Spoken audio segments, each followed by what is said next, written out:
So, what is alternative fashion? Well, alternative fashion is defined as fashion that at one time wasn't a part of the mainstream. So it has a very loose definition. I find that when people hear the term alternative fashion, they think goth, punk, emo, things that are like dark and edgy, and that is a part of alternative fashion, but that's not all that it is. Alternative fashion is a term that describes a lot of different people in a lot of different subcultures of fashion.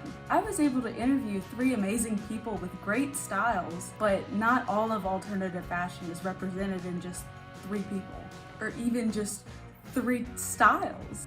But fashion is something I'm interested in, and I feel like there are a lot of misconceptions around alternative fashion or dressing alternatively. So I just wanted to sit down with these 3 awesome subjects and just figure out, why do they dress like that?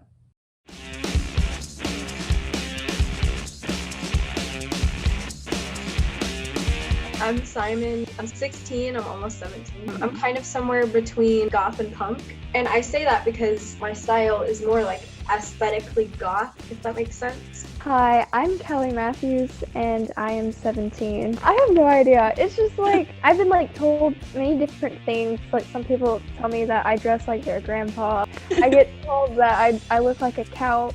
I have a tendency to kind of overdress for the occasion. I was gonna say, now that you're saying that, I've never seen you in just like a t-shirt and jeans. I am Addison Laird and I am 15 years old. I don't really know. It's kind of like color but with some edgier elements, I guess. Like what? Like this choker kind of. And then these gloves for sure. I actually dressed pretty normal as a child. Actually, when I was a child, I really liked pink. All my clothes had pink on them. So when I was little, my dad was alternative. And when I got internet access, I wanted to start listening to music. A lot of alternative styles are music-based. And I would go into, like the comment sections and I would start reading about, different things, just browsing the internet. I heard about this thing called emo. I was like, what is this? I go and look online and I'm like, this is pretty cool. It was very interesting. That's all I gotta say. I don't speak of those days. I've gone through many different types of phases. Nothing super like extreme. Like I didn't go through like an extreme goth phase. I used to just wear a bunch of things that didn't go together. I didn't really care about clothes and I would wear like the ugliest things ever. I never just went like clothes shopping for myself. I would wear just like some random like print leggings with like a big t-shirt over it. Don't laugh at me. I know, but and like the stretchy the same headbands, thing. and I would just push my hair back, forehead exposed. You just kind of wore whatever mom bought you. Yeah, exactly. Whatever appeared in your closet. I just didn't care.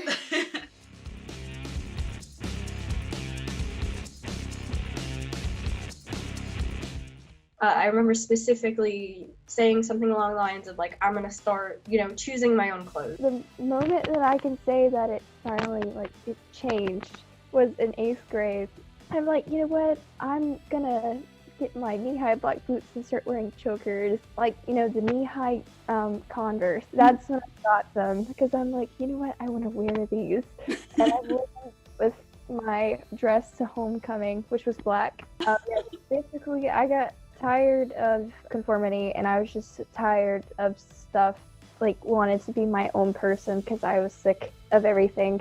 Probably around like 5th grade is when I really started is when I went to Hot Topic for the first time. So that's when I really got interested in like what I was wearing. Definitely I used to watch like a lot of YouTube, and I still do, but I used to watch like a lot of YouTube. And a lot of people I watched had like a bunch of like dyed hair, and like they just wore like really cute clothes, and that was the first time I realized that that's the first time I discovered like dressing like alternative.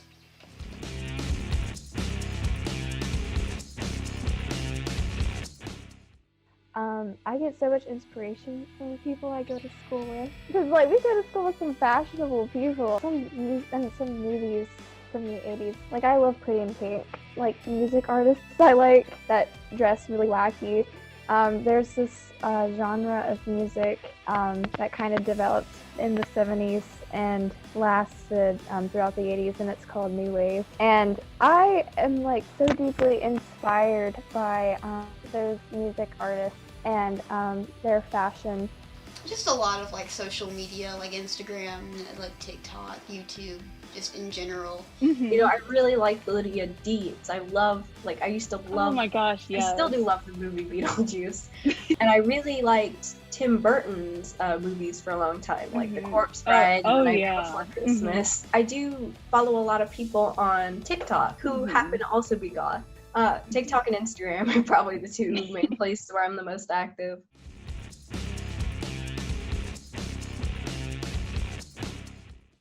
So a lot of alternative is rooted in DIY. You know, I've made clothes before, I've sewed them. I also shop at a lot of thrift stores. I love to thrift or take clothes from people.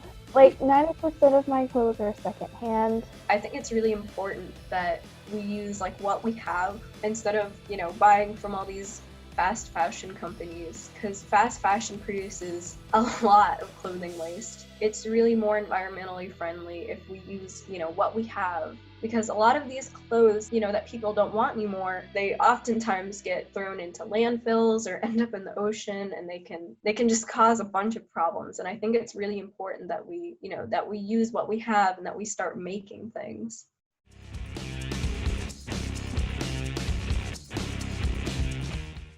I cannot wear anything with at least one necklace, like without at least. It is a big part of goth like subculture, you know, very big eyeliner and very, you know, exaggerated eyebrows, you know, black lipstick. I know it differs from person to person. I like accessories. I think they're fun. A necklace I got for my birthday years ago. I got this from Amazon just for Christmas. I got this for Christmas. I'm actually not wearing anything like that crazy. I mean, like for my standards. Okay. So I'm just wearing kind of like my double eyeliner and then some bright lipstick and then like some pink cheeks. Without my accessories, I'd just be wearing a jeans and t-shirt right now. And I got this T-Rex necklace for Christmas. Wait, I didn't realize that was a necklace until you like pulled it forward. I thought that was a bra. I was like, wait a minute. It's hard to do every day, and I don't do it every day. Actually, a lot of alternative people do not dress up every day.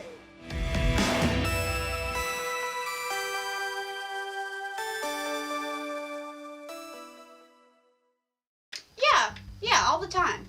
Always. Every time I see I see a new picture of someone dressed, I'm like, oh, and that just changes it like just slightly. Every time I see someone else, every time I wear a new outfit, it's just changed slightly. Yes, I want to wear more. I want to see if I can find a 1940s dress or something like that, because they look cool. And try makeup, get better at that. Get better at styling my hair. I want to try more styles. It's definitely a process, but I feel like most people who are into fashion, usually, their style develops. And I'm still trying to develop mine, and I'm sure I'm not going to look the same in a year that I do now. Okay, thank you. It's very in-depth It looked like you were driving a car. It changes every. It's supposed to be twisting something. I don't know. So slight. I don't really know what I was trying to do. All right, thank you. I'm so honored to. I'm so honored to be here. Thank you for choosing me to be one of your Yes, of course. It's okay. Thank you so much. This was nice. No. I know having a set style or fashion in general doesn't interest everybody, but I still think it's an amazing tool that everyone can utilize in order to just express themselves to the world.